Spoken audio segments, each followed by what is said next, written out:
Alright, so woke up from a nap and I saw a person that I haven't interacted or seen in years at this point. And it kind of was making me think about, because I met them at my job. So I was thinking to myself about just my job experiences, and it kind of dawned on me. I feel like working in restaurants is probably the best education that you could have. The reason I say this, I'm um, first of all, I was working in the back of house, so we were doing cooking stuff there. So a lot the grilling that I know how to do, doing stuff with the flat top, I learned that there. And yeah, but I think what's more important though is you interact with so many different people from so many different backgrounds. So you're kind of almost forced to, they're always oh, you got to be inclusive. Diversity is good for the workplace.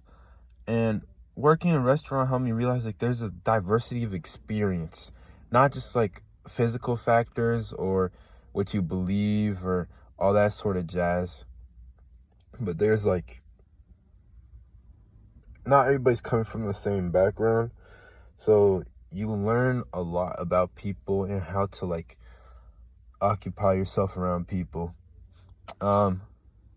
Something that was super duper interesting was I'm told pretty often that it's really hard to get me frustrated.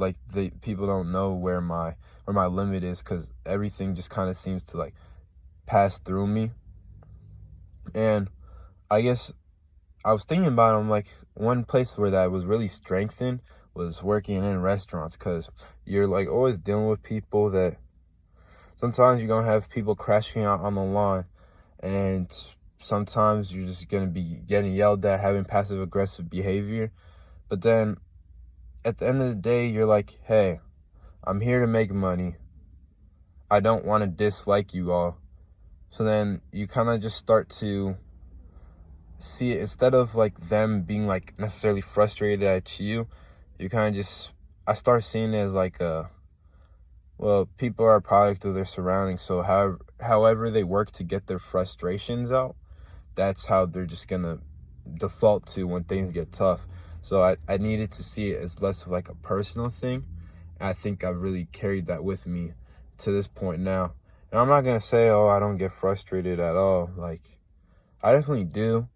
But most of the time when people are coming at you, it's not because of anything you did. You might be inconvenience them slightly, but a lot of the time it has to do with some sort of thing that they have in their insides, and they're trying to reflect that or kind of take that out on you. And it's not healthy necessarily, but that's how some people's experiences are. And I feel understanding that about people will help you take things not too personally. I was thinking about Vinland Saga, because when I was at work, one of my coworkers, he had a Vinland Saga tattoo. It said you have no enemies or whatever. And that really is true, right? Our ego and all that jazz, the voices in our head that are telling us, oh, we're getting kind of mad about this, or oh, I like that this person's talking good about me right now. That's not really us. That's whatever influences we have that are speaking to our person. We're the only thing that we are is the person that's listening to all those different things. So you can have all the influences, but it don't really mean much.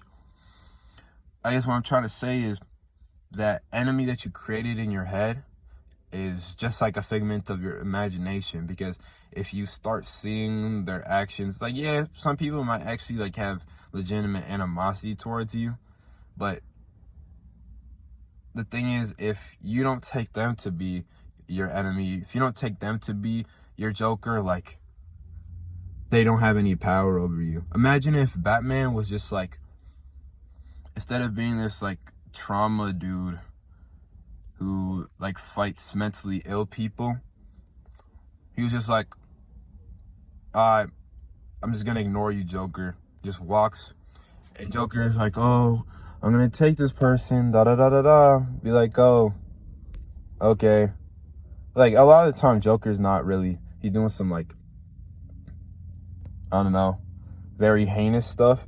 But instead of Batman being like, oh, I gotta beat you up because of this, because that kind of like perpetuates the thing, and then you're kind of like falling into the roles. Like, you just fix the problem. You have like billions and billions of dollars. You can fix the Joker problem like in a lickety split. Like, if you really want to, you could have him behind bars for years and years and years. Like, you don't think Joker's done tax evasion before? You don't think he owes the IRS money? Like, I don't know. Something about wearing clown makeup doesn't make me feel like you really care about the IRS. But then the IRS really likes their money. So, yeah. I guess you I remember I worked with a guy. He had some, how do I say this? He came from a rough background, and a lot of the time he would just like start yelling, and he also happened to have Tourette's. So he would start yelling, and he would have like his little tics or whatever, but it would be like these outbursts. But then, the first couple times I was like, oh, okay, this is just something that's happening, right? No, the first couple times I was like, oh, this is really happening, even though I was forewarned. But then after a while, I'm just like, oh, okay. Then the brother started explaining his like life story to me, and how, his relationship with his family at home wasn't the greatest.